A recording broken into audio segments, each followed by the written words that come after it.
ఇన్స్టాగ్రామ్లోకి వెళ్ళి ఒక మెసేజ్ వచ్చింది, అది కూడా మా అమ్మాయి చేసింది. మీరు తప్పుగా అర్థం చేసుకోకండి. ఫిట్నెస్ రిలేటెడే మేము మెసేజ్ చేసింది. ఆమె స్టార్ట్ చేయబోతుందంట.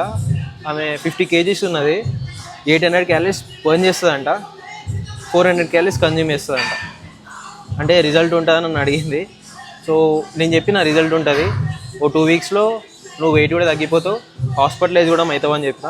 సో ఇట్లా చాలామంది తెలియక ఇట్లా చేస్తూ ఉంటారు అన్నట్టు. ఫస్ట్ మీ మెయింటెనెన్స్ క్యాలరీస్ తెలుసుకోండి. సపోజ్ 2000 అయింది అనుకో, 2000లో 200 డెఫిసిట్లో ఉన్నారు అంటే 1800. మార్నింగ్ టు ఈవినింగ్ ఎంత లేదైనా 300 బర్న్ చేస్తారు వర్కౌట్, ఇంకా సంథింగ్ కార్డియో చేసేసి, అంటే 500 calories డెఫిసిట్లో ఉన్నారు కదా, సరిపోతుంది. మరి ఇంకెక్కువ అయిందనుకో, ఎక్కువ వెయిట్ లాస్ అయిందనుకో, మజిల్ లాస్ అవుతుంది. ఇంకా ఆమె లెక్క వెళ్ళిందనుకో, ఇంకెక్కువ బర్న్ చేస్తా అని హార్మోనల్ ఇంబ్యాలెన్స్ అయితే కొత్త రోగాలు కూడా వస్తాయి. ఈమె లెక్కనే మెసేజ్ చేసిండు చాలామంది, అంటే తెలిసి చేసిండో తెలియక చేసిండో కానీ ప్రతిదానికి ఆన్సర్ ఇస్తాను.